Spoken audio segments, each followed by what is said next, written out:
Olá, bom dia a todos e a todas.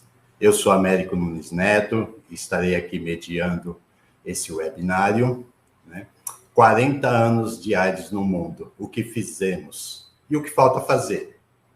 Hoje é um dia emblemático de luta contra a AIDS, né? Uma luta de garra, resiliência, conquistas e desafios. 1º de dezembro, Dia Internacional de Luta contra a AIDS. No mundo, né, segundo os dados epidemiológicos, temos quase 38 milhões de pessoas com HIV. Infelizmente, o Brasil registra 10.564 mortes por AIDS por ano. E são com esses dados que iniciamos esse webinário. Esse webinário, né, ele traz uma programação rica, né, em detalhes, que traz toda a trajetória desses 40 anos da epidemia. Quero agradecer a todas as convidadas, né, em especial a Agência de Notícias da AIDS, que está coordenando esse webinário e pela oportunidade que me dá. Teremos um dia produtivo, com uma temática rica. Vamos estar falando sobre o início da pandemia, a entrada dos antirretrovirais no cenário global. Vamos falar também sobre ativismo no Brasil, novas tecnologias de prevenção. E então quero iniciar com o nosso tema da primeira mesa, né, que são os primeiros 10 anos, ou seja, infectar-se ou sentença de morte. Bom, eu sou Américo Nunes Neto, fundador do Instituto Vida Nova, coordenador do MOPAIDS, Movimento Paulistano de Luta contra a AIDS, e ex-presidente do Fórum das ONG AIDS do Estado de São Paulo. Gostaria de convidar para esta mesa as nossas convidadas, né, doutora Rosana Del Bianco. Doutora Rosana Del Bianco possui mestrado em Saúde Pública pela coordenação do Institutos de Pesquisa, 2004. Atualmente é diretora da internação do Centro de Referência e Treinamento em IST-AIDS do Estado de São Paulo, assessora clínica do Programa Municipal e da Secretaria Municipal de Saúde de São Paulo, e responsável pelo Programa de Genotipagem da Secretaria de Saúde do município de São Paulo.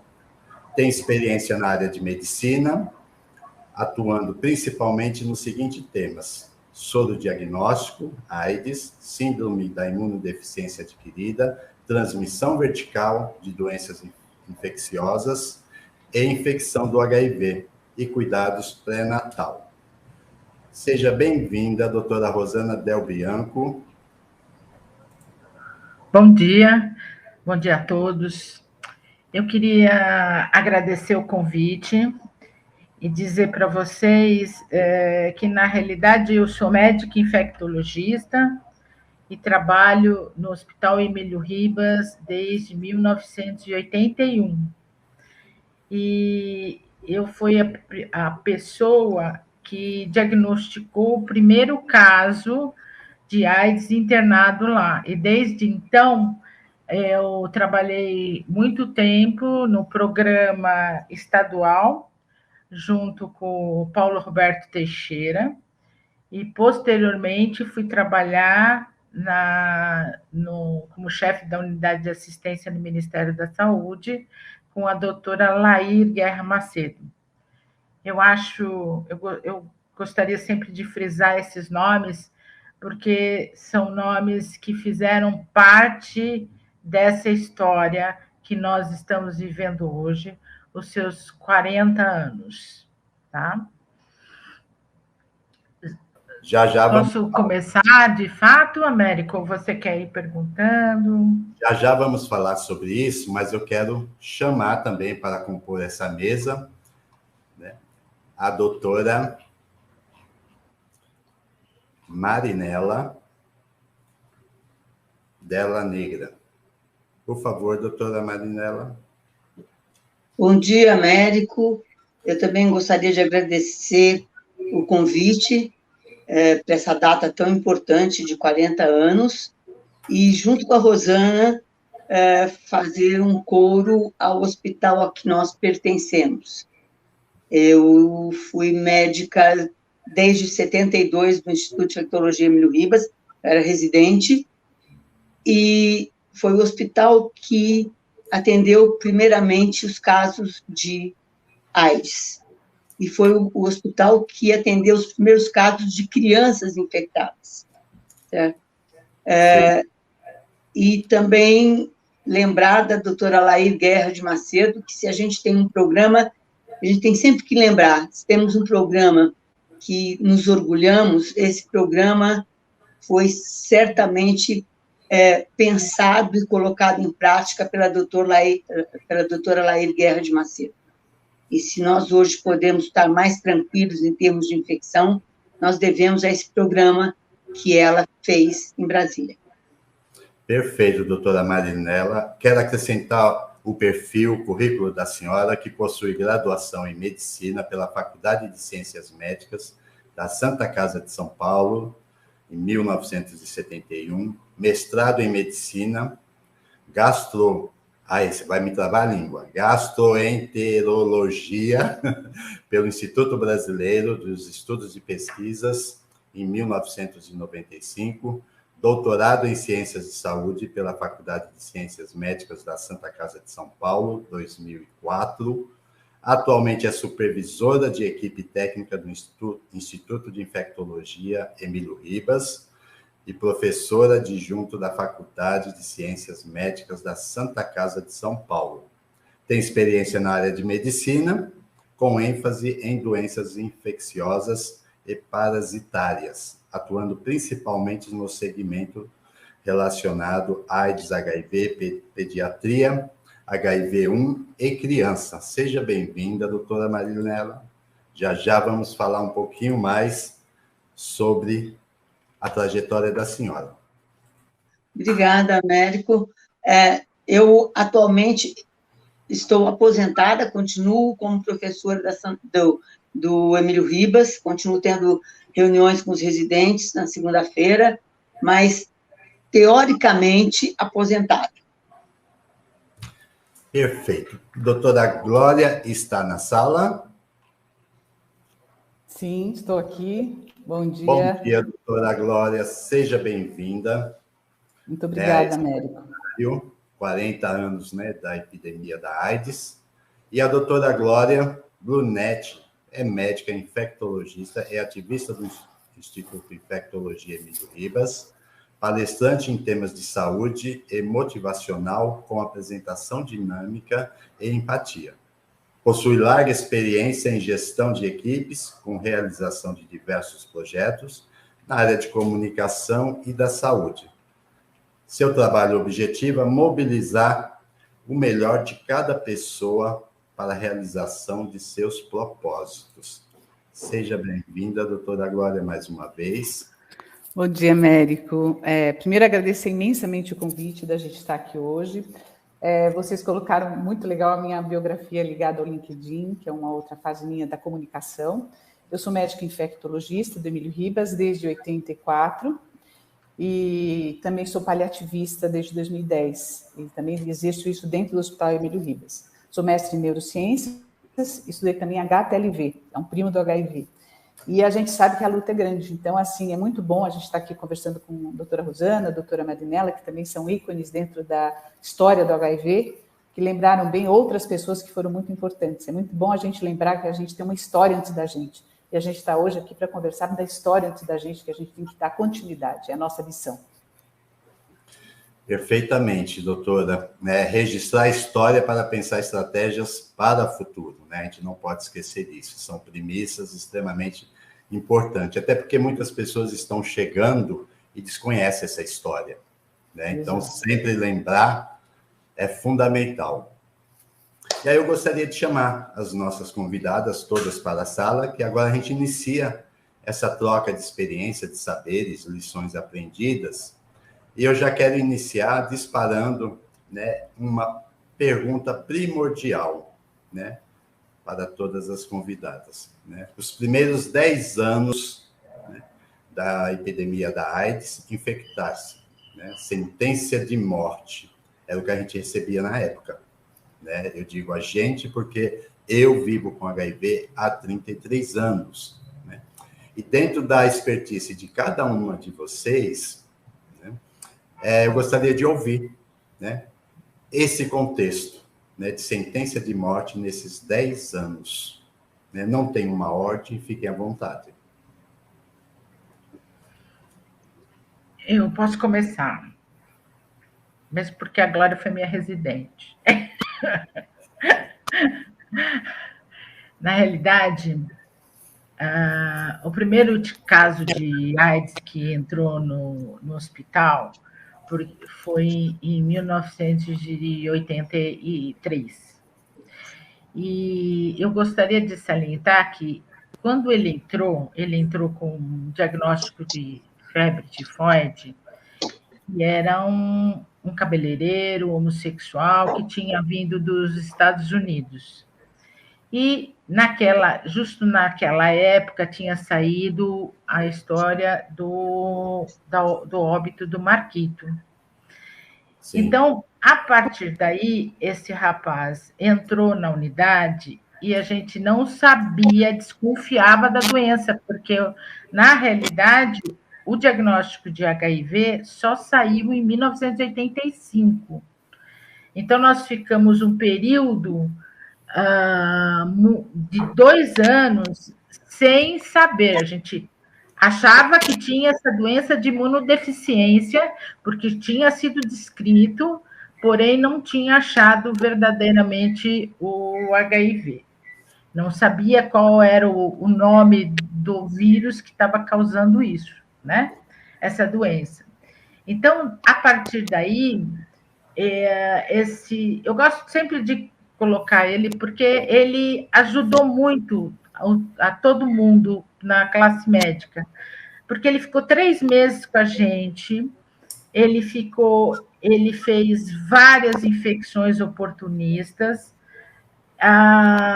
e ele, inclusive, no final da vida dele, ainda fez um sarcoma de Kaposi, que era para finalizar, e por conta disso, ele nos ajudou, porque, como médico, a gente não tinha noção realmente de como tratar essas infecções, qual eram as infecções, tinha muita pouca coisa na literatura. Então, a gente foi aprendendo, vendo casos. Só que o que foi acontecendo é que, conforme a epidemia, o número de casos foi aumentando, os médicos, por exemplo, não queriam nos ajudar a fazer diagnóstico, né? Se eu precisasse de endoscopia, não tinha. E aí, o que aconteceu? Eles iam ficando marginalizados e a gente também. Os médicos que tratavam também eram marginalizados. Tinha médico que dizia que não ia dar mais a mão para mim, entendeu? E assim foi consequentemente. A partir desse movimento, o Paulo Teixeira me chamou para entrar num programa que ele estava iniciando na dermatologia sanitária, junto com a Valquíria. E aí, nós fomos trabalhar num ambulatório, junto com o ambulatório de hanseníase. E aí, o que acontecia? Acontecia que tinha um fluxo dos hansenianos e um fluxo dos indivíduos que supostamente teriam HIV. Então, eles se misturavam na sala de espera, e uma coisa que eu nunca me esqueço é que eles vinham todos escondidos, sabe? Todos encobertos, escondidos, e porque, na realidade, se descobrisse que ele tinha essa tal da doença, era uma revelação da sua opção sexual. E naquela época, diga-se de passagem, era muito mais fechado ou violento do que é no mundo de hoje. E aí, o que foi que aconteceu é que, a partir do momento que esse ambulatório foi crescendo, a dermatologia sanitária foi ajudando no sentido de chamar alguns indivíduos, o pessoal da universidade, e aí a gente começou a fazer reuniões semanais para a população para informar sobre essa doença, tá? E, a partir daí, isso foi crescendo e foi disseminando a informação. Bom, eu nem preciso te dizer que esse foi um movimento feito em São Paulo, porque até então essa doença era conhecida como a peste gay, né? Era a peste gay, o câncer gay, né? Então, São Paulo, e aí volto a dizer, ajudou muito a ação do Paulo de diversificar, de utilizar a informação, o acompanhamento de outras ONGs, a universidade, para que a gente pudesse tirar um pouco mais o estigma. E eu acho que também o papel do hospital na internação foi importante, porque inicialmente a gente não tinha. O único hospital que estava aceitando era o Hospital Emílio Ribas. E aí, consequentemente, a demanda começou a aumentar de tal monta que a gente foi precisando de outros hospitais e ninguém abria vaga com medo de preconceito. E aí, até que a gente teve um problema de... As ambulâncias ficavam dentro do jardim ali, e até que um paciente foi a óbito, porque não tinha mais condição do hospital, e aí precipitou a Secretaria de Saúde a fazer uma descentralização, chamar e aí eu quero dar um nome, que foi o Dr. Pinotti, que chamou o pessoal e fez a primeira central de vagas, né? E, consequentemente, nós começamos a fazer uma implantação de hospital-dia para tirar esse povo da internação. Bom, o que eu acho que mais foi difícil nessa época, além da total dificuldade que a gente tinha para tratamento desses indivíduos, foi realmente o estigma que esses pacientes tinham nessa época. Ainda tem, mas nada comparado com o início, né? O início era extremamente dificultoso, era a questão da sexualidade envolvida, era suicídios por conta disso. Então, era uma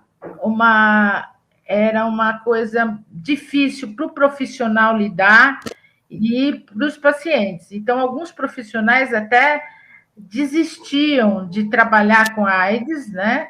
Porque não tinha estrutura física e emocional para tanto. E aí, cada vez mais a gente foi restringindo e cada vez mais a epidemia foi se voluntariando. Eu gostaria também de chamar a atenção que a gente abriu leques muito grandes em São Paulo, inclusive com o apoio da Brenda Lee, que foi uma pessoa fora de série, que abriu voluntariamente uma casa de acolhimento para os pacientes HIV, no momento que a gente não tinha mais aonde colocar, né? Não tinha onde mais colocar os pacientes. E, consequentemente, foi o primeiro contrato popular que a Secretaria do Estado de Saúde fez com uma casa de apoio, que foi a casa da Brenda Lee, tá? Eu posso até continuar falando, mas eu acho que a gente poderia fazer um bate-bola, que eu acho que fica mais legal. Bom, então, pegando o caminho da Rosana, né? Porque eu venho um pouquinho antes da Rosana e vivi junto com a Rosana esse início. Eu gostaria só de falar do outro lado que surgiu um pouco depois, que foi a chegada das crianças, né? Na realidade, a descrição de que criança podia nascer com HIV foi feita nos Estados Unidos em 83, enquanto que a informação de uma nova epidemia surgiu em 81, a inclusão das crianças foi feita por Rubinstein em 83. O Emílio Ribas sempre foi a porta de entrada de todas as doenças velhas e novas infecciosas. E uma manhã, perto de 1985, uma residente, Maria Eugênia, chegou com uma criança e disse, olha, Marinela, é o seguinte, e eu sempre estive num andar onde tinha criança e adulto com doença infecto-contagiosa. Essa sempre foi o meu habitat no Emílio Ribas. E ela disse, olha, eu já ofereci essa criança para um monte de gente, porque a mãe está morrendo de AIDS no PS e ninguém está querendo atender os especialistas na área de pediatria. E aí eu estou trazendo para você. Aí eu lembro que estava ela, a criança e o pai. E a mãe com uma TB abdominal no pronto-socorro do Emílio Ribas. Eu falei, bom, alguém vai ter que aprender essa nova infecção em criança. Vamos lá. E aí começamos a procurar o que tinha escrito, o que tinha descrito no mundo, os trabalhos publicados. Seguimos essa criança e, felizmente, para essa criança, ela, na realidade, não estava infectada. Ela tinha uma mãe HIV, mas ela não se infectou. E ela voltou com 14 anos para conhecer a equipe que tinha atendido quando ela era recém-nascida. E assim começou a minha vida e da equipe que trabalhava comigo dentro da história das crianças nascidas de mãe HIV positivos. Foi uma época muito difícil, porque se com os adultos não se tinha nada para fazer, na criança muito menos, porque era uma coisa mais nova ainda. E junto com o quadro de diagnóstico da criança, não ter medicamento, você tinha ainda toda uma problemática familiar. Então, você tinha uma mãe que se descobria HIV positiva e que muitas vezes descobria que esse HIV tinha vindo do marido e um filho HIV positivo. Era todo um contexto muito complexo, de problema muito grande, difícil de ser resolvido. Além da não medicação que tínhamos para as crianças, ainda existia um problema social muito grande. Junto com isso, existia um outro grupo de crianças e jovens, que eram os hemofílicos e as crianças que tinham... Um momentinho aqui, espera um pouquinho, então. Aconteceu alguma coisa... E você tinha o grupo dos hemofílicos. Sem dúvida, foram as crianças que inicialmente se infectaram porque tomaram, por muito tempo, sangue e hemoderivados que não tinham sido controlados, porque não se sabia ainda do vírus HIV. Então, foi um início muito difícil. Você tinha... eu sempre digo que eu não sou uma pessoa que gosta de mentir, mas eu nunca menti tanto na minha vida, como nos primeiros anos, quando eu tinha que dizer para a mãe que não, fica sossegada, ele vai melhorar, isso vai passar. E, na verdade, o que nós tínhamos era paliativo. Nós tínhamos antibiótico para dar para as infecções. E outra coisa muito interessante em relação a esse grupo de pacientes é que eles tinham um quadro clínico muito diferente do adulto, muito diferente. Tá. As infecções dessas crianças eram infecções comuns da idade, comuns da infância. Diarreia, infecções pulmonares. Então, o diagnóstico de HIV nessas crianças, normalmente, era muito tardio, porque até que o pediatra desconfiasse de que aquela criança que tinha uma série de diarreias, uma série de infecções pulmonares, era uma portadora do vírus, demorava um pouco, e ela chegava em situações muito precárias do atendimento no Emílio Ribas. E, realmente, também, assim como a Rosana referiu, só o Emílio Ribas atendia essas crianças. Então, depois que a comunidade médica soube que no Emílio Ribas se atendia crianças, todo dia chegava uma suspeita de HIV. E o início do tratamento foi muito difícil, foi difícil no adulto, na criança foi ainda pior. Alguns trabalhos surgiram dizendo que, como a imunidade mais comprometida na criança era a imunidade moral, então o Rubinstein dizia, não, o tratamento é a imunoglobulina endovenosa, que era um medicamento muito caro.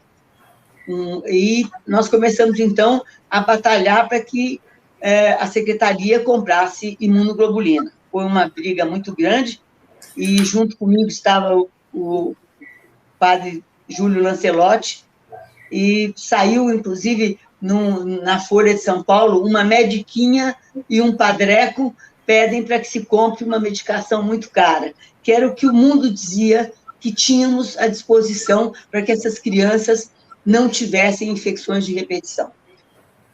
Bom, o número de crianças veio enorme, crianças foram abandonadas, e, ao mesmo tempo, um colega nos chamou para que fôssemos no presídio feminino, porque lá existiam muitas mulheres grávidas, e já se sabia que o uso de droga e uma série de coisas, de comportamentos poderiam trazer o HIV, e essa equipe que atendia crianças no Emílio Ribas, que era a famosa equipe do segundo andar, foi até o presídio feminino, aqui de São Paulo e de Tremembé, fazer um levantamento de sorologia nessas mulheres, e os partos, como a Rosana disse, ninguém queria atender, os especialistas não queriam atender, então os primeiros partos do presídio feminino de São Paulo foram feitos no Emílio Ribas.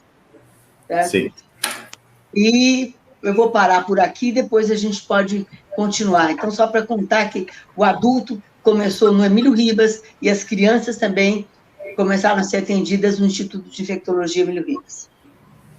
Só um adendo das mulheres, Américo, posso falar agora? Sim, doutora. Na realidade, ele pediu para me dar uma levantada. O primeiro caso de mulher registrado no Brasil foi em 1983. Porém, os casos em São Paulo mesmo, eles começaram em 85. Tá? Foi daí porque a gente pulou as mães, né? Inicialmente, essas mulheres eram as mulheres casadas com os usuários de droga, porque, na realidade, os usuários naquela época eram o usuário de droga endovenosa. Então, foi daí que começou a se infectar as mulheres e, consequentemente, veio as crianças, né, que a Marinela tanto acompanhando. Então, veio primeiro os usuários esposas de usuários de droga e depois de bissexuais, porque naquela época ainda tinha um contingente de bissexuais. O que a gente viu posteriormente? Até conversei com o Alexandre sobre isso, porque posteriormente as mulheres que estavam infectadas foram as próprias usuárias de droga, já não tinha mais tanto contato sexual, era mais um contato da droga, né? E o que acontece é que a gente observava naquela época, e a Glória pode até confirmar, as mulheres, além de infectavam, nunca abandonavam o seu companheiro. Por maior desgraça que ela tinha na história, ela nunca abandonava. Era uma verdadeira heroína. Às vezes ela doente, acamada, e ela estava com o seu marido, companheiro, o que fosse. E, além de tudo, nesse início da pandemia, a gente tinha um problema grave, que a igreja não deixava a gente falar de preservativo, né? Nem muito menos camisinha. A gente tinha que falar condom. Imagine como a população sabia o que era condom, né?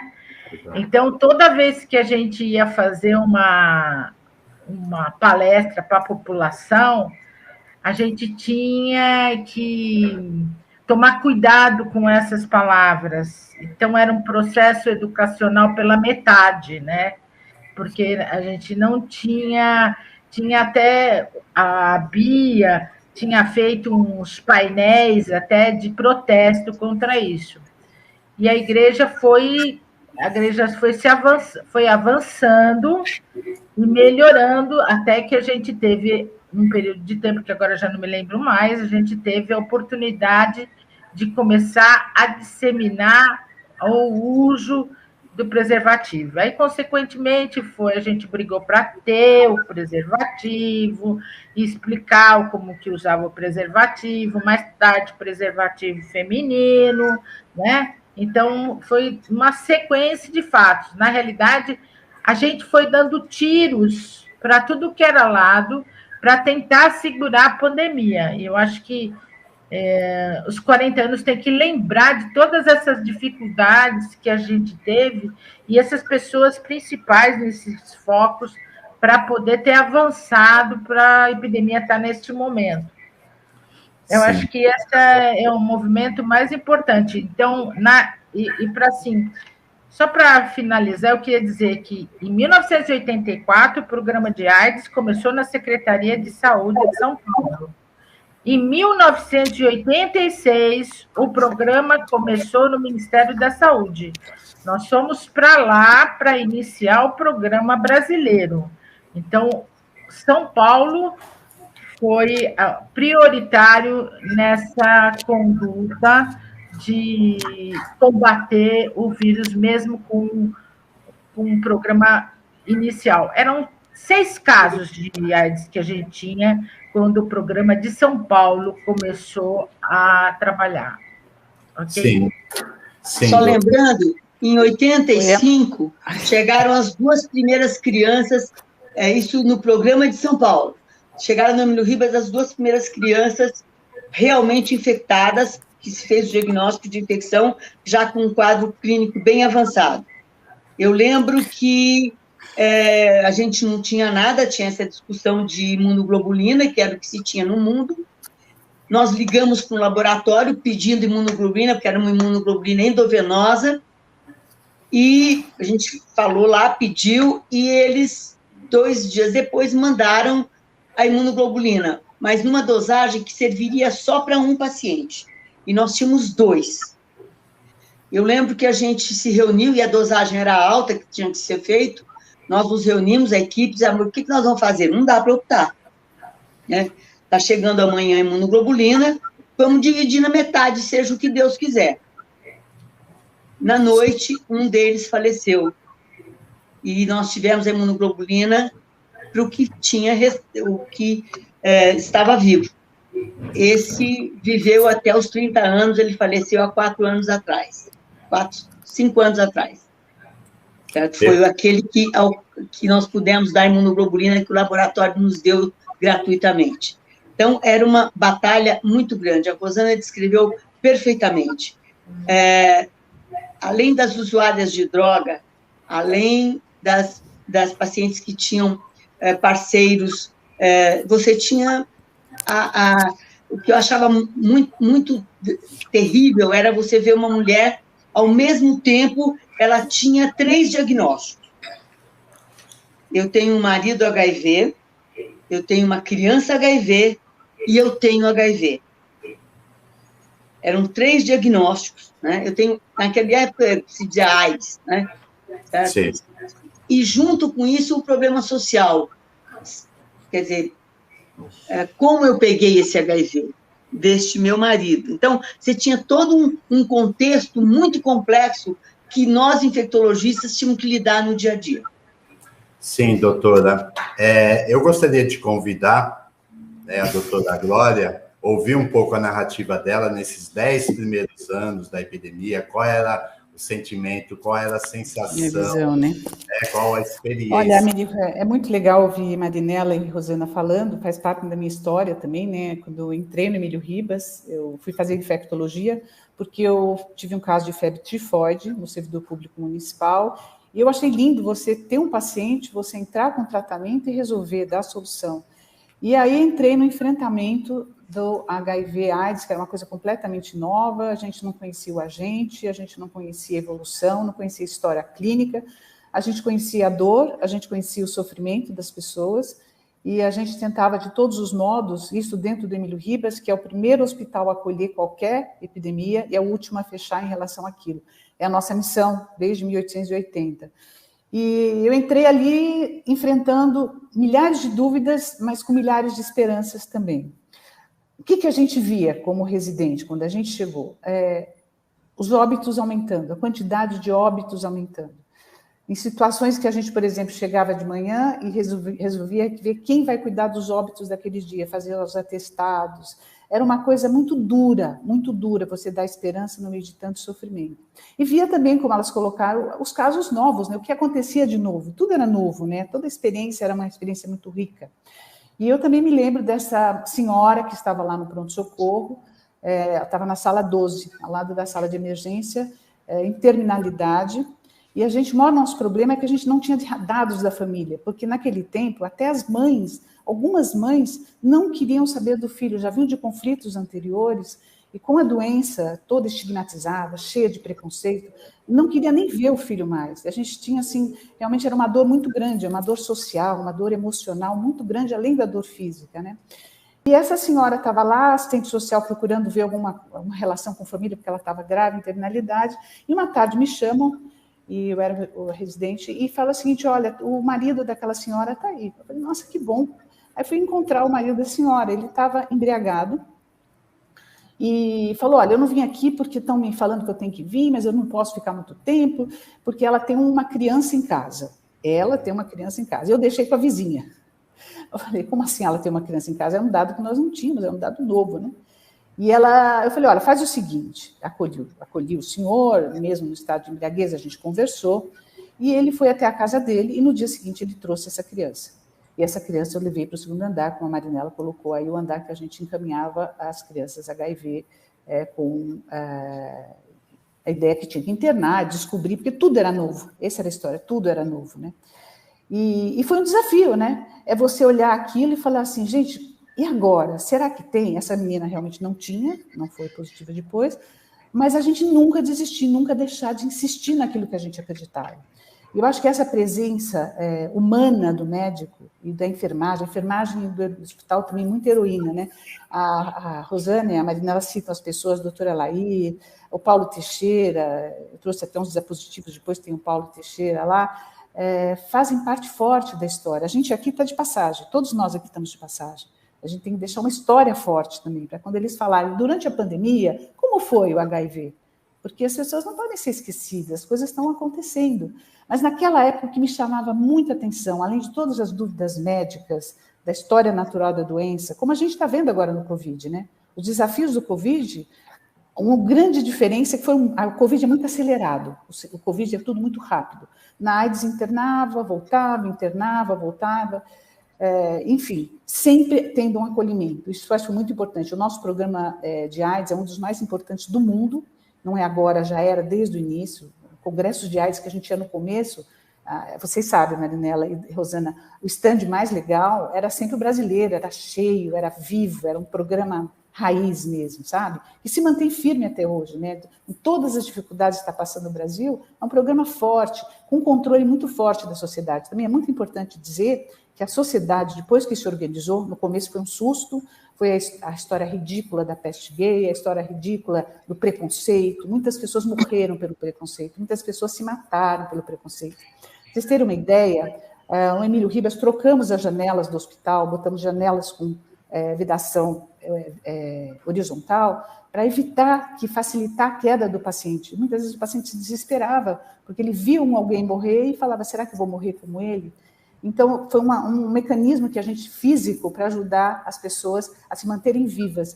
E uma coisa muito importante também, América, é que a gente sempre acreditou que alguma coisa boa ia acontecer.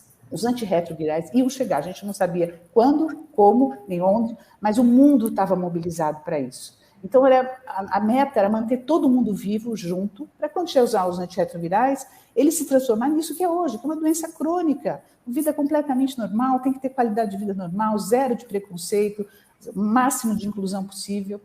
E, para mim, em particular, me impactou muito o preconceito, porque eu via muito sofrimento de mulheres, pacientes mulheres, que sofriam também demais, pacientes homens, E aí, quando foi final da década de 90, eu idealizei um programa de humanização hospitalar. E eu fundei o Voluntariado Emílio Ribas em 2002, 2003.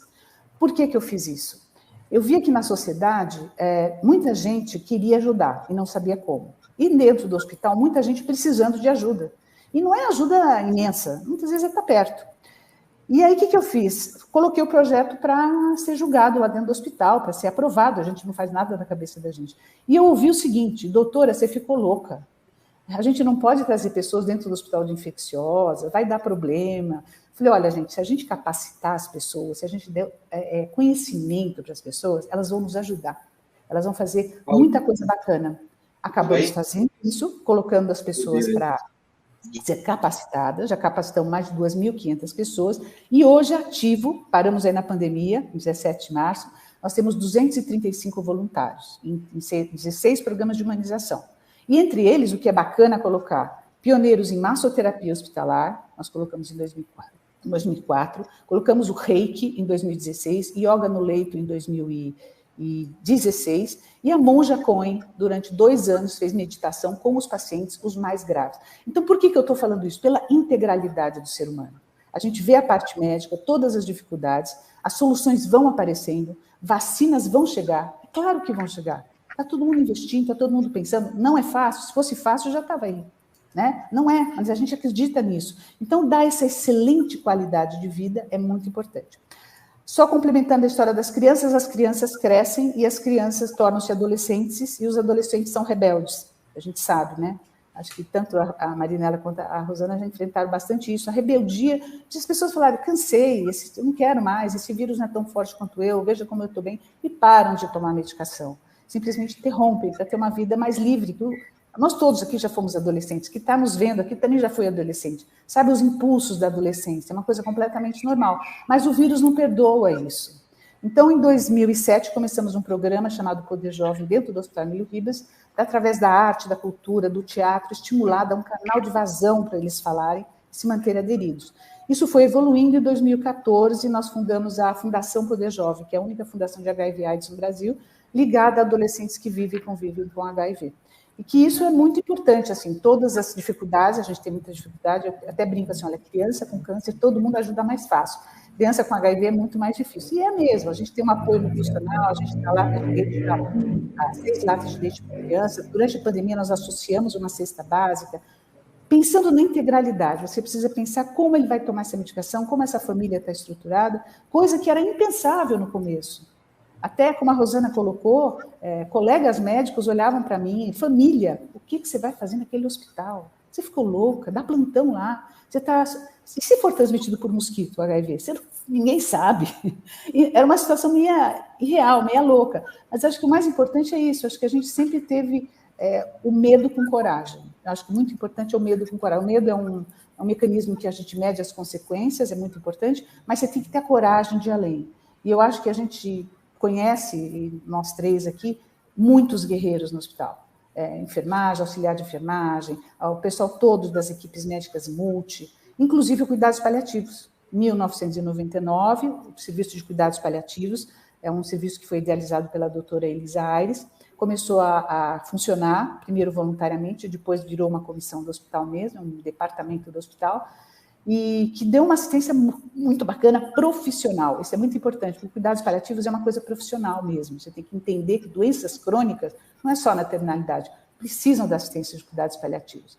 Eu já tinha voluntários na área, em 2010 eu fui à Argentina, fiz 2 anos de cuidados paliativos no Instituto Palio, e voltei também capacitada para ajudar no cuidados paliativos, o que é muito bom, porque toda doença crônica, o dia que eu descubro, não importa se é a morte daqui a 30 anos, eu preciso de uma assistência, eu preciso de uma ajuda, tanto na parte alimentar, na parte de sono. Então, essa integralidade só foi possível com a evolução da mentalidade humana daquela época que não tinha isso.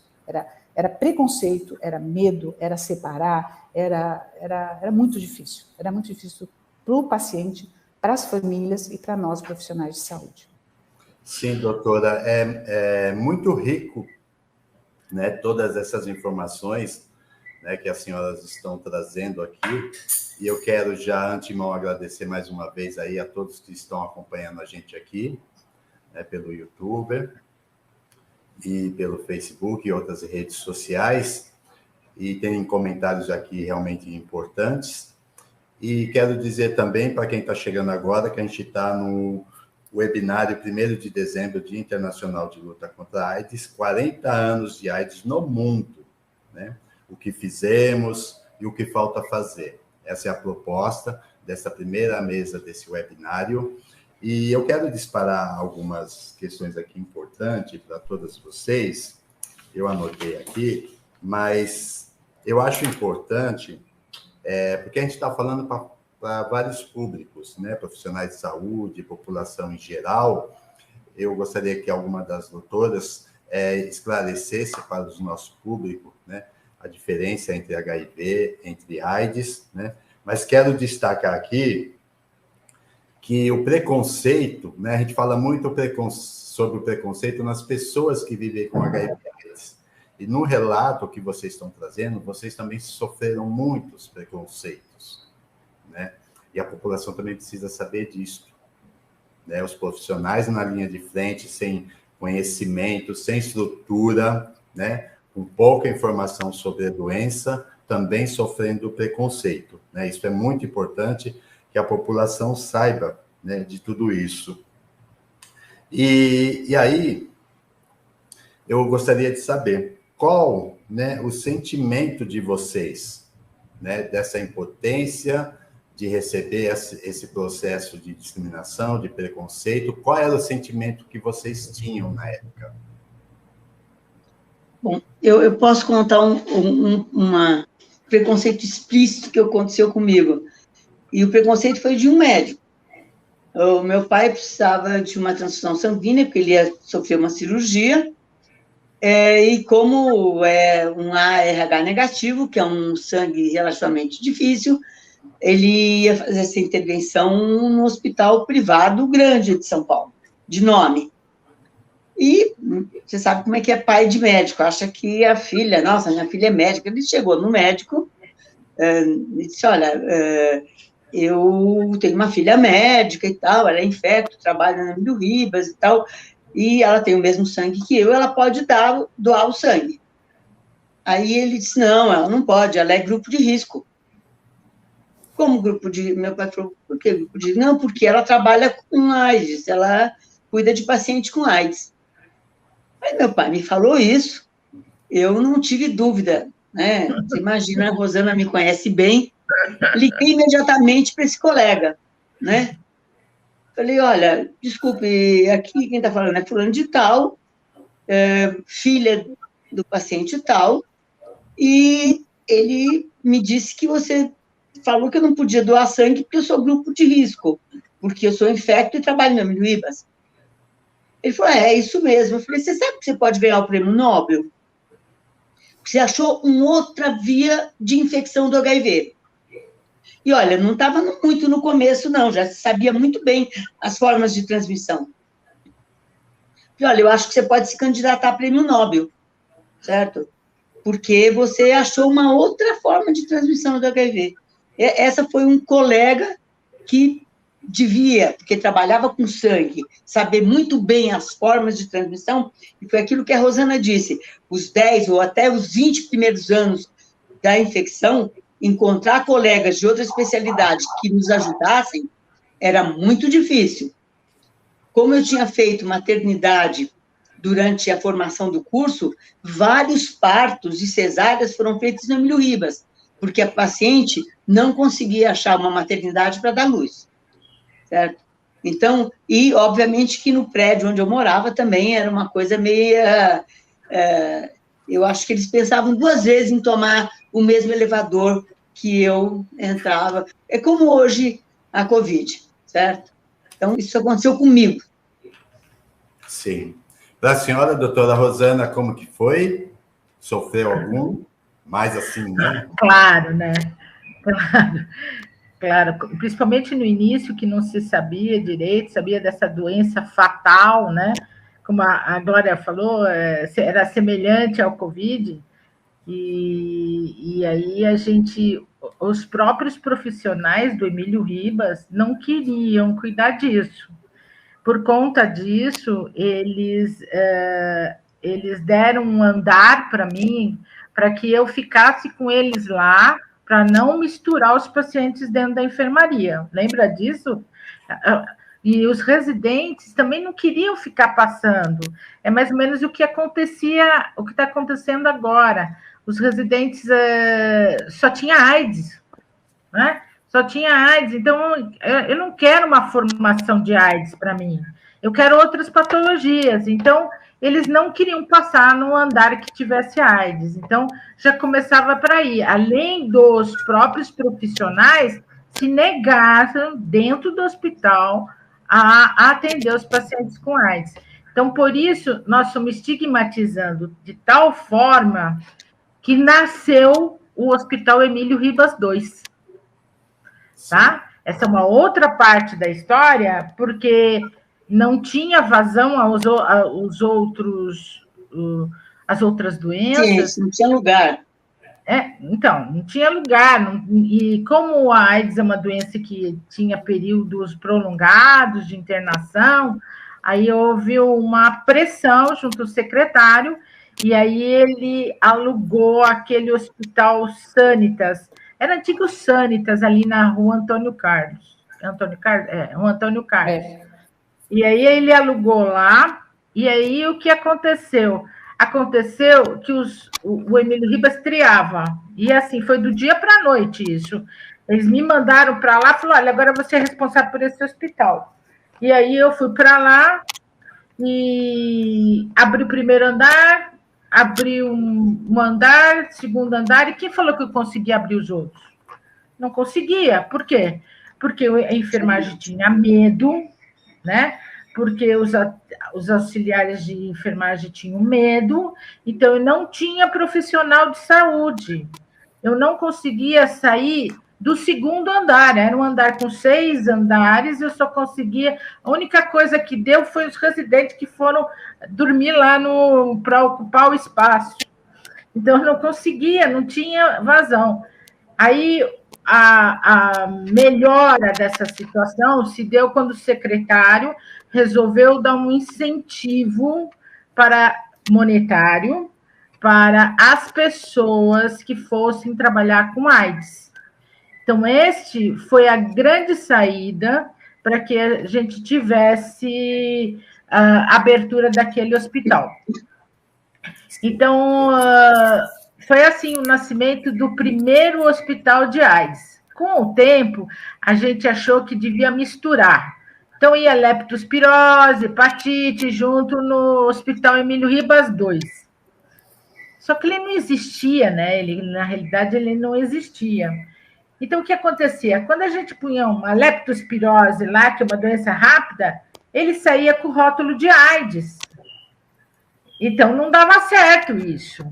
O que acontecia? O receituário, a gente não podia pôr o nome de centro de referência, DST AIDS, não podia pôr nada disso no receituário, porque eles queriam que tirar. Era uma briga enorme de você fazer o atestado de óbito com a doença AIDS. As famílias vinham inteiras em cima de você para que você não colocasse isso, tá? E fora as medicinas alternativas que vinham em cima de você, queriam colocar uma antena que captasse sei lá o quê, enorme para fazer captação. Vinha, eu não sei se vocês lembram, o Cazuza veio até para São Paulo tomar uma injeção na barriga de cavalo, né? Então, era uma especulação da cura da AIDS, como, assim... Como o Covid. Não sei, Marinela. Eu fico pensando... Todas as infecções. Não quero entrar no Covid. Estou fora do Covid.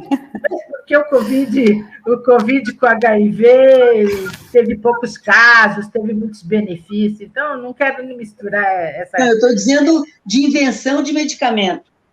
Toda infecção, qualquer infecção, H1N1, o que você quiser. Toda vez que surge uma nova infecção, surgem os salvadores da pátria, com novos medicamentos.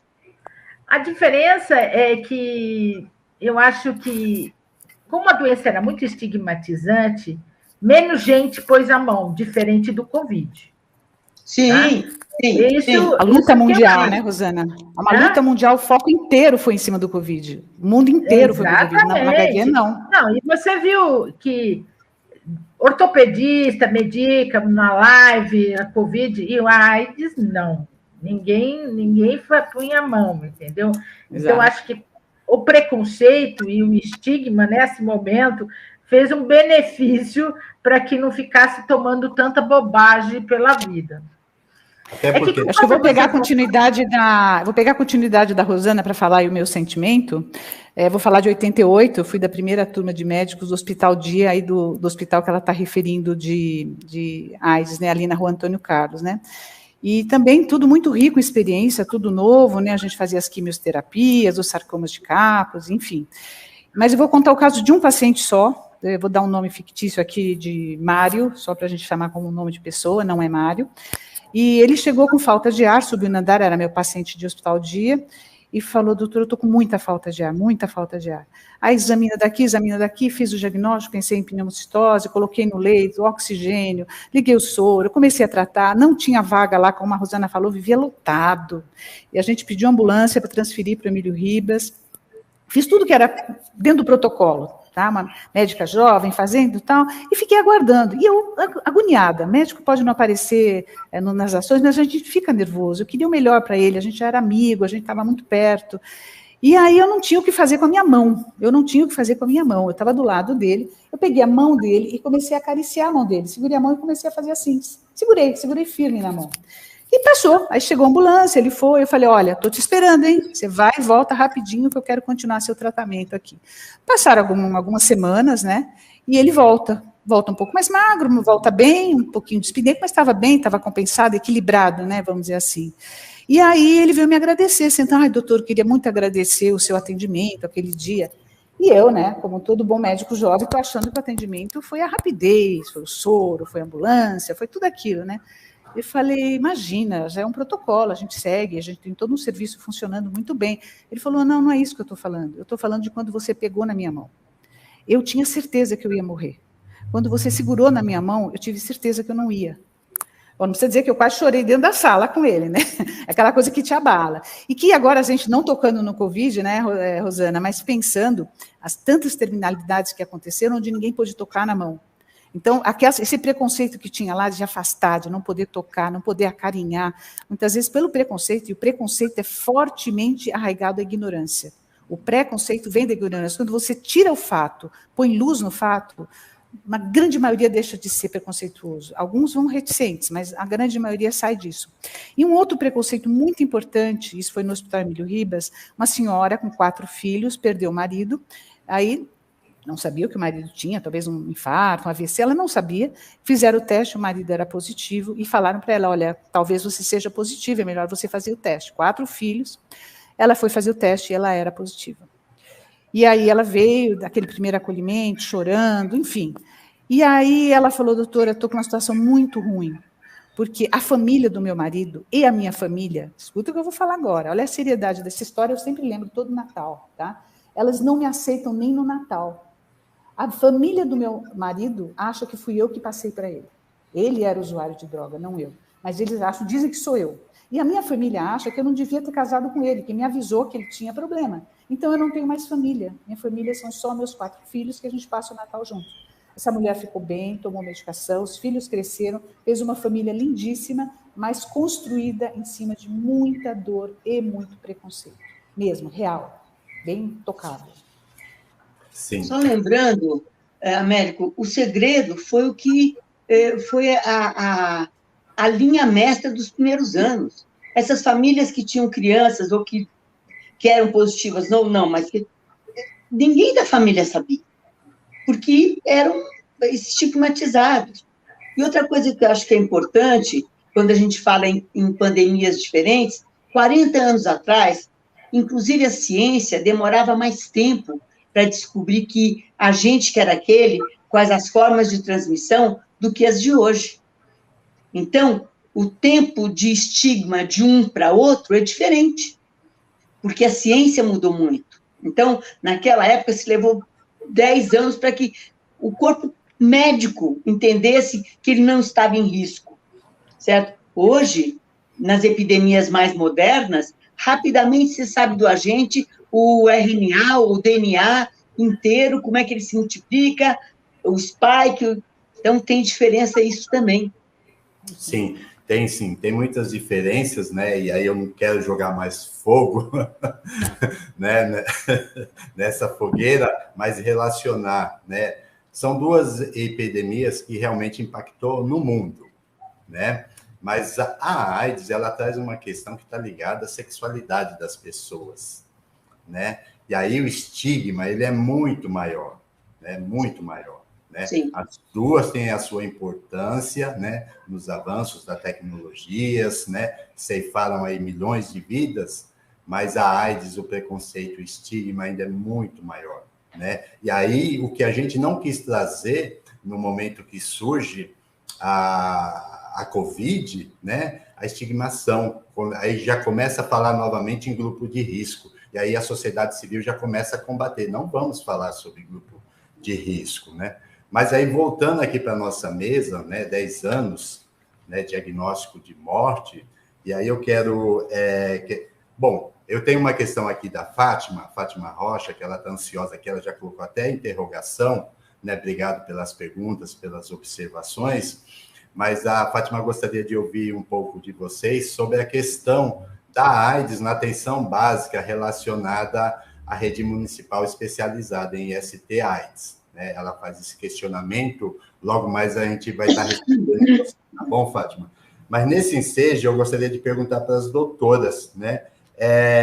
Não ter medicamento nessa época, né, que foi muito difícil, no relato que vocês colocam e o que eu tenho de conhecimento também, né, fica um sentimento de impotência, né? Um sentimento de impotência, de perdas, vários velórios, né, na semana, eu lembro muito bem disso, e aí eu lembro também da questão do gama-globulina, porque até então, na época, eu participava numa outra instituição, que era o Projeto Esperança, e a gente levava as crianças para o Emílio Ribas, né, para fazer o gama, né? Eu lembro muito bem, eu levei muitas crianças aí.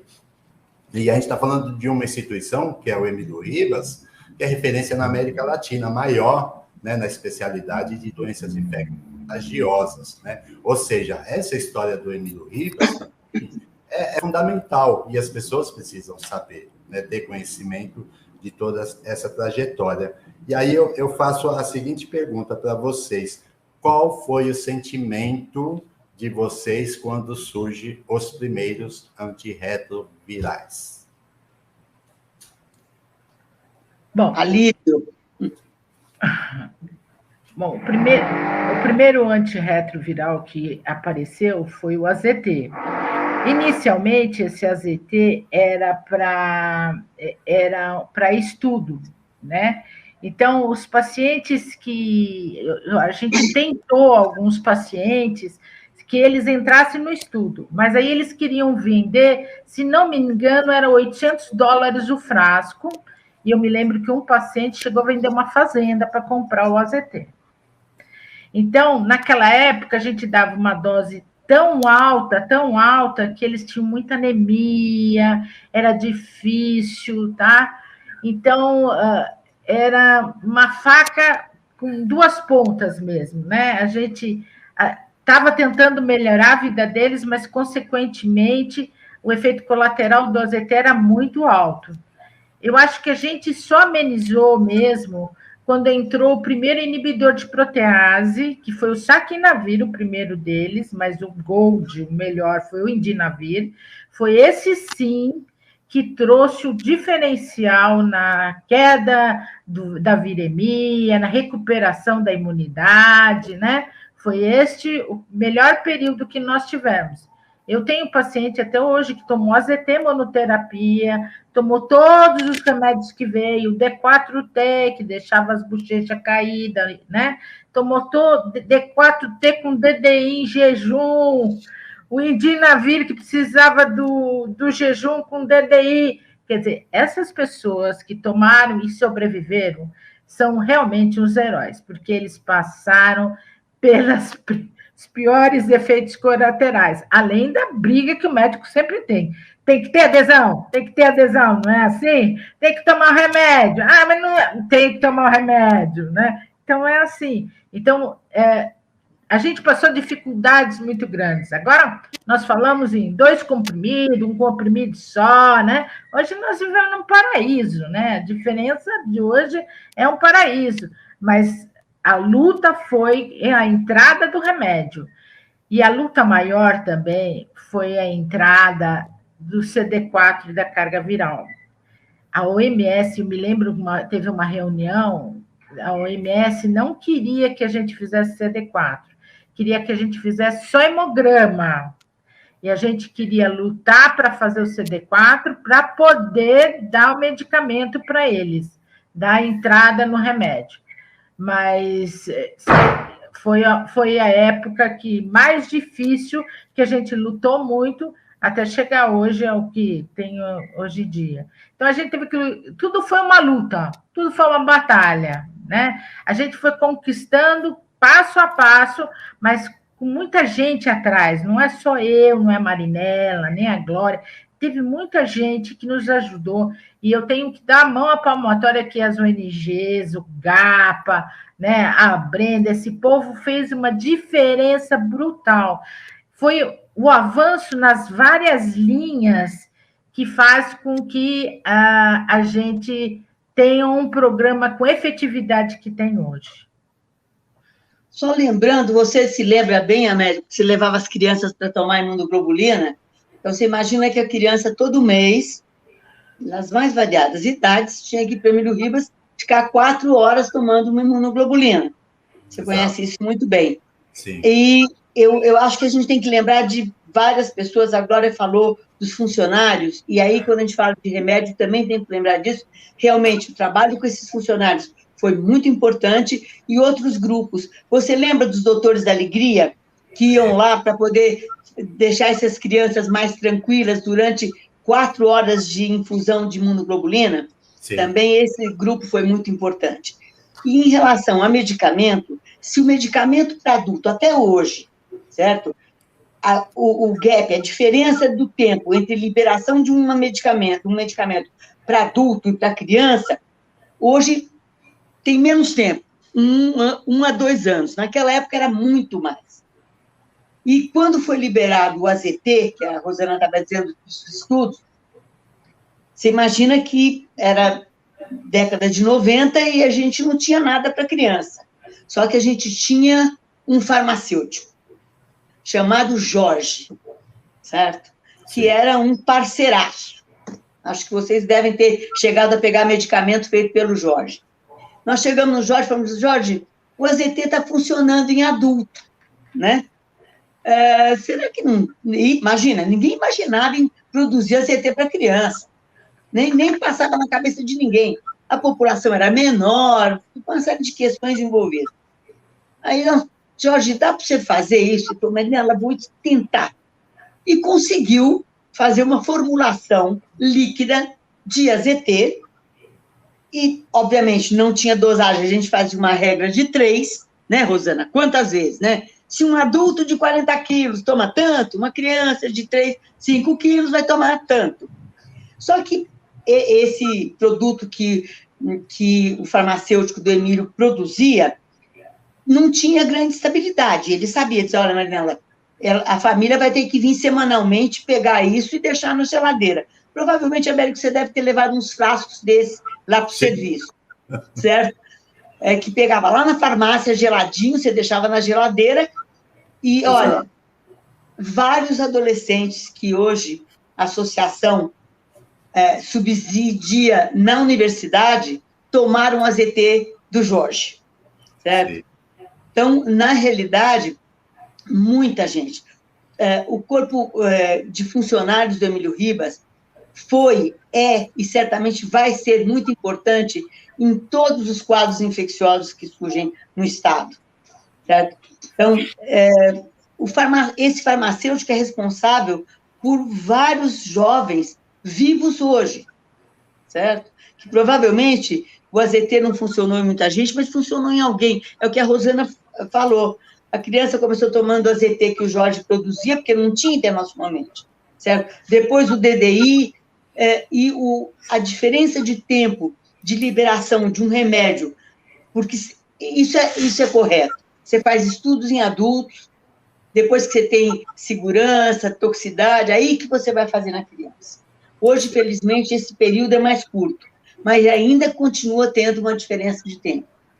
Sim, e a gente está falando de uma época justamente, né, dos efeitos colaterais, e eu lembro muito bem que eu não quis, para mim, tomar o AZT, por conta que eu já estava envolvido e estava percebendo, né, essa questão da anemia, né, as pessoas assim, desdentadas, etc. e tal. Né? Então, eu não quis tomar o AZT por opção, né, mas eu tomava outros medicamentos que não fossem alopáticos, né? E a doutora Glória, como que a senhora viu esse processo? Então, Américo, você sabe que eu tive um paciente, colocando bem assim em cima do que você falou, vai ser em cima da sua fala, e era paciente de consultório, não era um paciente do Emílio Ribas, e ele trouxe dos Estados Unidos o AZT, que não estava aqui no Brasil ainda. Abriu a bolsinha, deu o AZT, doutora, você medica para mim? Você me fala como é que eu tomo isso? Eu trouxe dos Estados Unidos. Eu falei, olha, vou explicar para você, a gente não está aprovado aqui, e pior do que isso, a gente tem anemia está importante, entendeu? A anemia está realmente, as pessoas estão precisando fazer transfusão. Ele olhou bem no meu olho e falou, doutora, anemia eu dou um jeito, tá? Mas o HIV está muito mais difícil. Eu queria muito isso. Então, foram dilemas éticos, médicos, e todo médico passou. Acho que cada uma de nós aqui, todos os médicos que estiveram naquela época, se entuba, se não entuba, se deixa na UTI, se não deixa na UTI, fora da UTI ele vai ter contato com a família, enfim. São 1000 coisas que a gente foi vendo. E a medicação, ela foi realmente fazer o turning point, ela fez a mudança total da história, de uma doença aguda fatal para uma doença crônica, controlável, administrável. E o que eu lembro bem do início era a comemoração, sabe? Quando você via a carga viral indetectável, dava vontade de abrir uma champanhe, todo mundo junto, né, Rosana? Né? Você via, você falava, meu Deus, que maravilha! É como se você estivesse vendo a ciência, que é a base, é tudo, né? Ciência é vida mesmo, ela dando o resultado prático ali na ponta, naquele paciente, dizendo para você que voltou a trabalhar, dizendo para você que estava com uma vida legal, dizendo para você que estava pensando em viajar, estava assistindo o festival de cinema. Eu lembro de um paciente que chegou para mim, esse era do centro de referência, lá do Antônio Carlos. Doutor, eu amo o festival de cinema, aquele que tem aqui. Eu não consigo ir de tão ruim. Comecei a tomar as medicações, eu estou indo ao festival de cinema. Então, são coisas que você vai vendo que realmente a ciência e muito a disciplina, né? Porque eu acho que o HIV, ele, para combatê-lo, porque quando está indetectável, está no seu corpo, você não sabe aonde, ele está lá escondidinho, você tem que manter o bicho sob controle. E como é que você faz isso? Com a medicação. É a medicação que dá autonomia e liberdade para o paciente. Ele volta a ter autonomia sobre o próprio corpo, volta a ter liberdade e ter uma vida normal. Que eu acho que é isso que nós estamos comemorando essencialmente, sabe? São 40 anos de uma evolução de uma doença difícil. Quem teve lá nos primeiros 10 anos sofreu muito, mesmo que não tivesse ligado diretamente, não fosse um parente, não tivesse, sofreu por ver o sofrimento dos outros, porque foi uma coisa muito complicada. Acho que uma coisa importante também ressaltar é que eu acho que a gente nunca tirou a esperança. Eu acho que a coisa mais importante para um profissional de saúde não é mentir, não é falar o que não é, mas você não tirar a esperança da pessoa. Porque a esperança liga uma boa energia que vai fazer a medicação funcionar melhor, que vai fazer estímulo para que ela se mantenha viva e chegue melhores soluções, porque a gente tem certeza que melhores soluções virão. Desde 83, quando foi isolado o vírus por Montagnier, 85, 86 chegou o AZT, até hoje. Então, assim, foi uma evolução muito bonita da ciência, da humanidade. Precisamos caprichar mais como humanos. Como humanos, precisamos caprichar mais, porque o preconceito ainda existe no trabalho, na vida familiar. Hoje não é tanto como antigamente, porque até foi criminalizado. Você não pode mais, é crime, né? Mas quando não era, a gente via pessoas falando barbaridades para os pacientes e fazendo barbaridades no corporativo e no familiar. Hoje, não. Eu acho que, como sociedade, a gente se organizou, como mundo, a gente se organizou, e a gente impede esse preconceito horroroso, mas ele ainda está enraizado. O preconceito tem que lutar todo dia. Acorda de manhã e fala, vou lutar contra os meus preconceitos. É todo mundo, é assim. Exatamente. E aí, falando de preconceito, né? Vamos pegar aí a população negra, né? Que tem um preconceito ainda maior, né? Ser preto, né? ser gay, né, ou ser travesti, pessoa trans e com HIV, né, e pobre, né, que a gente falou, né, dentro da narrativa de vocês, né, nós tivemos também a questão da feminilização da AIDS, né, que deixa de ser a peste gay, aí entra a questão da feminilização da AIDS, as mulheres sendo violentadas, né, verbal e moralmente, fisicamente, por estar levando, por ter, né, o vírus HIV, mas que no fundo, né, isso vem de fora para dentro, né? Aí a gente fala das questões, né, conjugais, né, essas conjugais, a AIDS vindo para dentro de casa e aí começa, né, as crianças nascendo infectadas, transição vertical. Eu quero falar um pouquinho mais à frente, mas eu gostaria que a doutora Rosana Bianco respondesse ao questionamento da Fátima, que ela faz a seguinte pergunta, né? Atenção básica recebendo, né, a questão das ISTs HIV/AIDS, relacionando a rede municipal especializada. Qual é a visão da senhora, doutora Rosana? É o mesmo serviço? Tem complexidade ou não? A senhora concorda, discorda? Antes de responder essa pergunta, eu vou responder. Eu gostaria de lembrar que quando foi destruído o Emílio Ribas II, eu levei junto o Hospital Dia. O Hospital Dia, que nasceu lá no Emílio Ribas II, eu ganhei um antigo vestiário dos funcionários do Emílio Ribas. Então, eu tinha 5 banheiros e um corredorzinho, tá? E eu tinha uma demanda muito grande das meningites por criptococo, do sarcoma de Kaposi, que eu fazia lá nesse lugar.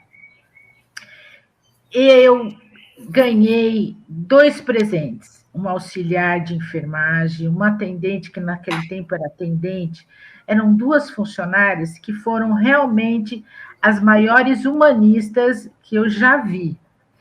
E aí o que aconteceu? Elas traziam um bolo para o aniversário, não tinha mesa, eles comiam tudo sentado na cama, mas elas faziam bolo, elas festejavam, isso trouxe o melhor ambiente da AIDS. O que aconteceu? Logo depois, o Ministério da Saúde mandava todo mundo para fazer treinamento lá, e eles ficavam abobados com um tamanho tão pequeno, ridículo, mas com tanto aconchego, e aí foi daí que realmente tirou a estigmatização do tratamento do HIV. Eu quase passei batido pela Nadir. A Nadir foi uma peça-chave na minha vida. Bom, em questão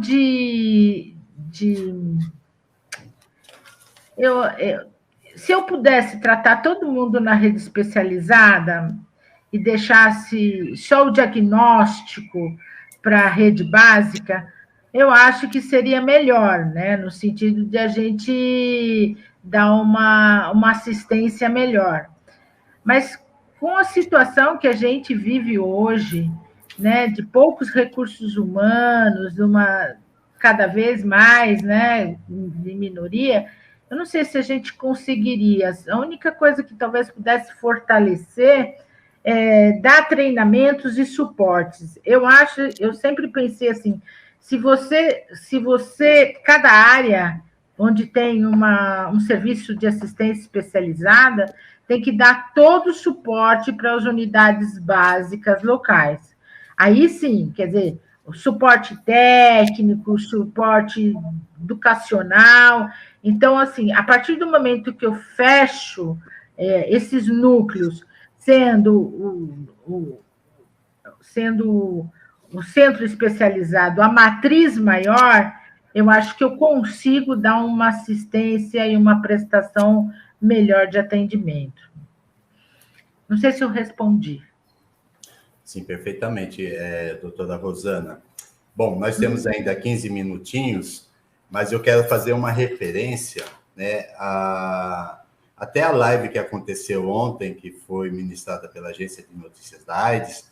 Nós tivemos aí 2 grandes nomes também, que foi com o Dr. Fábio Mesquita e o Alexandre Grangeiro, né, que estiveram na coordenação do extinto, né, Programa Nacional de ST-AIDS, hoje Departamento de Doenças e Condições Crônicas de ST-AIDS. Eu gostaria de fazer uma alusão, né, que você falasse um pouco, né, quem foi Lair Guerra, doutora Lair Guerra. Eu vou falar antes da Rosana, porque eu sou mais velha, tá, Rosana? Só por isso. Bom, primeiro que a doutora Lair, ela era enfermeira, se não me engano, né, Rosana? Não, bióloga. Bom, ela, na realidade, ela estava nos Estados Unidos, viu o início da pandemia, por razões pessoais, voltou para São Paulo, para o Brasil, para Brasília, e era uma mulher brilhante que disse, bom, isso no Brasil vai ser uma tragédia. Ela tinha um irmão que já fazia parte de parte política e tal, e resolveu... Não, o irmão era diretor da UNAIDS naquela época. Da UNAIDS, De qualquer forma, ligada à saúde, e fez, então, começou a fazer o Programa Nacional e tal.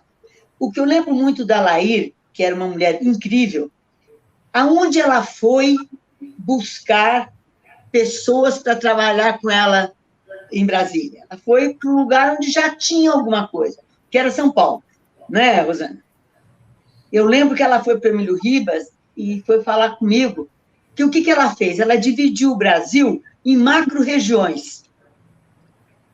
E aí ela veio em São Paulo e pegou as pessoas que... saber quem é que já tinha experiência em adulto, quem tinha experiência em criança, quem tinha experiência... E essas pessoas correram o país, nas macro-regiões, para falar para os médicos clínicos que atendiam o paciente que tinha uma nova doença que estava chegando.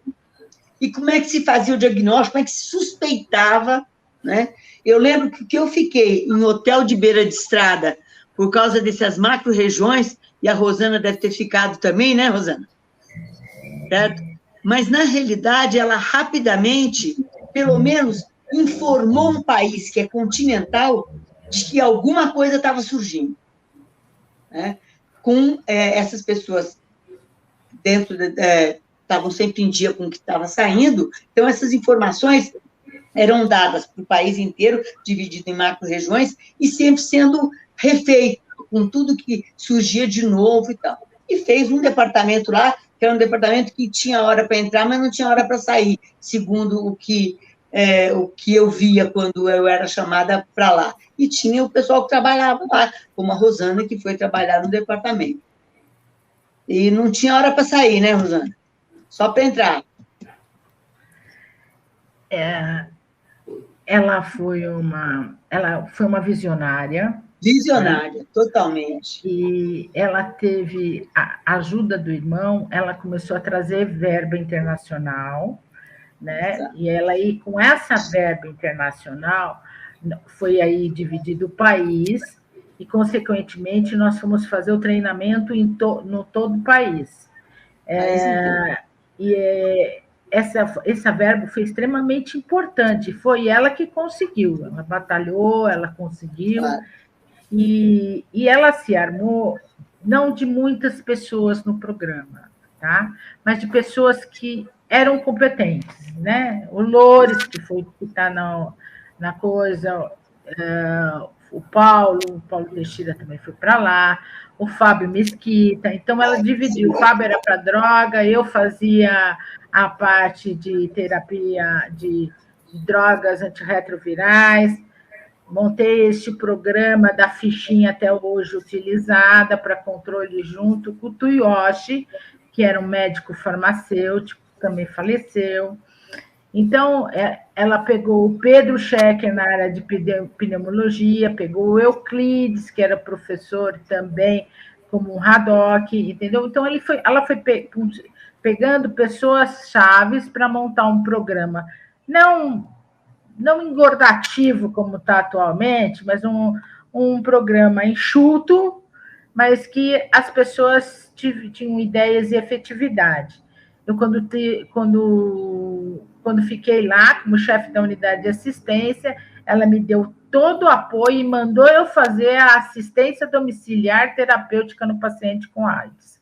Então, foi lá, eu ganhei verba, fiz projetos, e aí a gente ampliou esse realmente, ela era uma pessoa que impulsionava você. Tinha, claro, aqueles defeitos que todo chefe tem, né? Nem tudo é luz, né? Mas, enfim, ela foi uma pessoa... Ela está viva ainda, infelizmente, ela sofreu um acidente num congresso lá em Recife, um congresso, acho que era de infectologia, eu estava lá, e ela estava com um carro do programa estadual, inclusive, e sofreu um acidente, e aí ficou em coma vários meses. E aí ela ficou com sequelas graves, mas ela está aí ainda. A doutora Laí, para mim, é uma inspiração, né? Porque a gente, naquela época, ela já estava começando a montar tudo. Eu acho que é uma pessoa que pensou muito forte no presente, né? Como a Rosane e a Marinela colocaram, ela procurou uma solução, mas ela não abriu mão do legado. Eu acho que isso é muito importante para a gente que constrói, ainda mais os que vêm depois da gente. Eu já me coloco também... Depois que a gente tira aquela carteirinha para poder entrar na vaga do supermercado, lá, carteirinha de doce, você já está no outro patamar, entendeu? Eu já estou muito feliz, né? Tem condição de graça, tudo, mas você está no outro patamar. Então, quem vem depois da gente tem que estar pensando no legado, do que eu estou deixando, entendeu? A doutora Laí deixou. Ela não só construiu, infelizmente teve a vida interrompida na autonomia, na liberdade, mas ela não parou, ela está muito viva, e vive na palavra aqui, nós estamos conversando sobre ela, quer estar mais viva do que vive na palavra, né? Então, a doutora Laí é uma inspiração para todos que vêm, inspiração para as mulheres, porque muitas vezes as lideranças ficam pensando só que é homem, não é. Na saúde, em especial, as grandes lideranças são femininas. Eu tenho esperança que no mundo todo, as grandes lideranças em tudo serão femininas, até para a gente acalmar o mundo, baixar a testosterona e o mundo se acalmar, a gente falar menos em violência e falar mais em amor, em cuidado, que é a versão feminina de cada um de nós, né? E eu penso muito nisso. Penso, assim, a gente colocando agora, a gente rapidamente, Emílio Ribas, 1880 até hoje, é um legado, abrindo porta e fechando porta.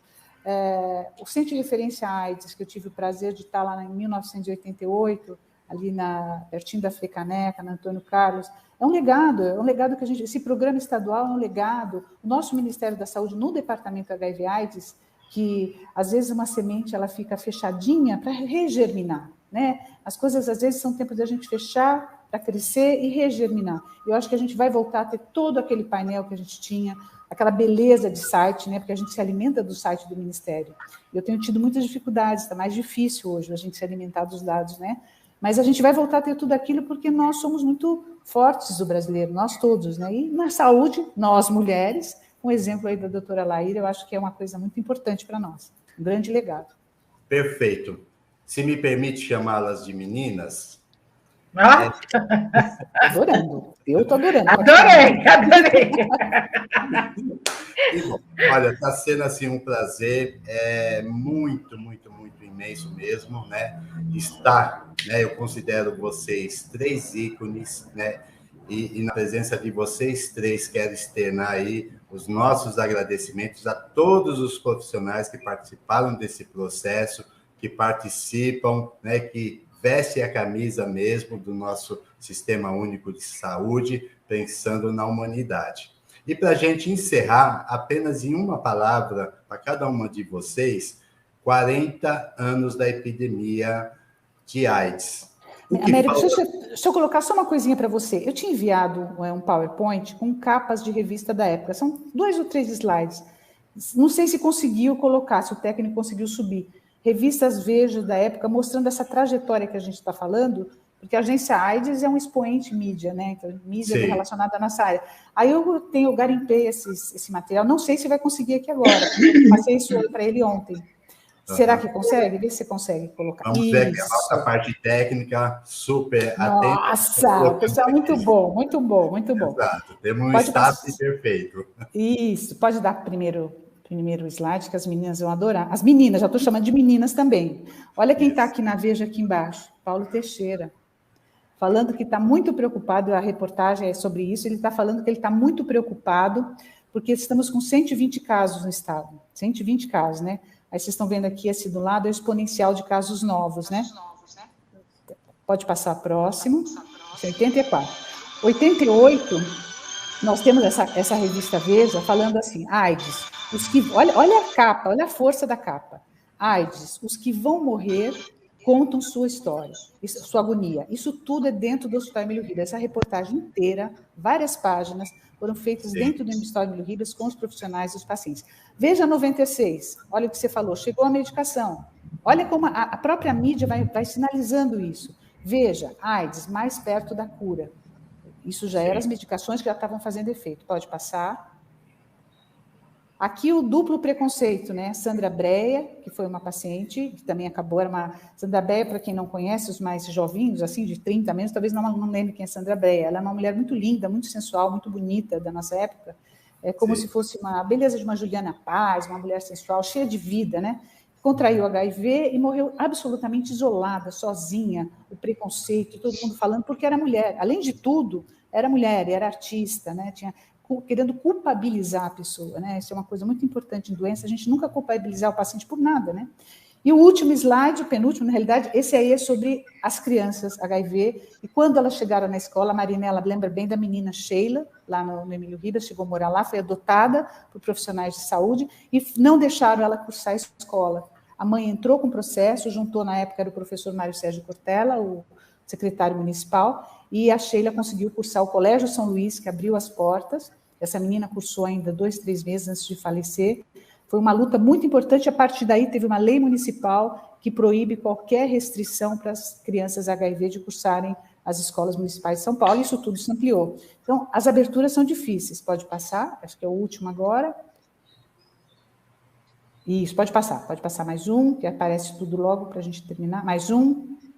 Isso aí é dentro de uma enfermaria do hospital. Eu apresentei esse case no Congresso Internacional de Cuidados Paliativos.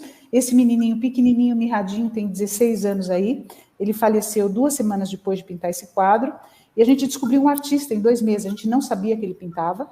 Uma voluntária descobriu que deu tinta e lápis. Esse menino pinta extremamente bem. E esse último quadro dele, grande, foi um legado dele, desse artista plástico, que a gente descobriu lá em 2 meses. Ele fez toda uma vida de pintura.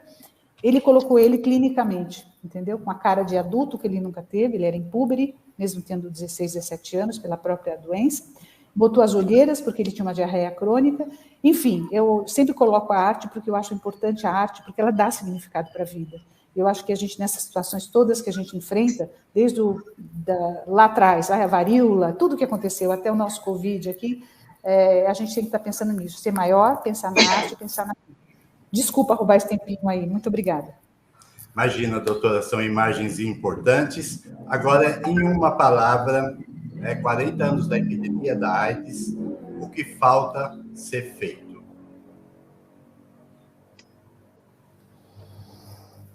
O som está ruim. Uma palavra para... Para 40 anos da epidemia da AIDS, o que falta fazer? O que falta fazer? Ter esperança para a cura. Esperança para a cura, perfeito. Doutora Não Marinela? está dando para ouvir. Estou ouvindo bem. Eu não estou conseguindo ouvir bem. Vocês estão ouvindo bem? Sim, eu estou ouvindo. O que falta fazer? Isto. Bom, acho que medicamento para caso paliativo nós temos, acho que vacina e uma medicação que realmente elimine o vírus. E acho que é isso. As duas estão exatamente Acho no meu que é pensamento, e eu diria mais o fim seguinte, do que resta, não sei. Você manter o foco. A gente, quando fala em cura, quando fala em vacina, tem que falar em verba. Então, o mundo tem que estar preocupado, voltar verba, atenção e cuidado. Não adianta só o Brasil ser um grande expoente, o mundo tem que estar totalmente centralizado para isso. Chegar na cura para quem está doente, vacinação para que as pessoas não adoeçam, e a gente se cuidar, porque nós somos realmente uma civilização, uma espécie que vive entre lutas com todas as espécies. Muitas doenças virão. Então, a gente não tem que ter preconceito, a gente tem que ter conhecimento, acreditar na ciência. Acho que a palavra que eu diria que mais importante é essa: acredite na ciência, acredite na vacina. É a coisa mais importante neste momento de mundo. Isso vai chegar para o HIV e AIDS com certeza também. Perfeito. E eu também finalizo. É o que falta fazer. Mais investimento em pesquisas, incorporações de novas tecnologias e, principalmente, menos discriminação, menos preconceito, mais empatia. Meninas, adorei estar com vocês, né? Por mim, eu ficaria aqui o dia inteiro, né? Mas a equipe técnica não permite, temos uma programação a seguir, mas eu espero que isso não se encerre aqui, né? Esse webinário vai ficar, né, para a eternidade, né? Tem muitas informações importantes que boas pessoas aí desconhecem, boa parte da população desconhece toda essa trajetória que foram colocadas por vocês. Então, uma imensa gratidão pela disponibilidade de estarmos todos aqui. Dia Internacional de Luta contra a AIDS, 40 anos de epidemia, o que fizemos e o que falta fazer, né? A vida continua e viva a vida. Beijos. Muito obrigada, Américo. Obrigada, meninas. Obrigada, Rosana Tchau. Agência AIDS, muito obrigada, Roseli. Obrigada a todas.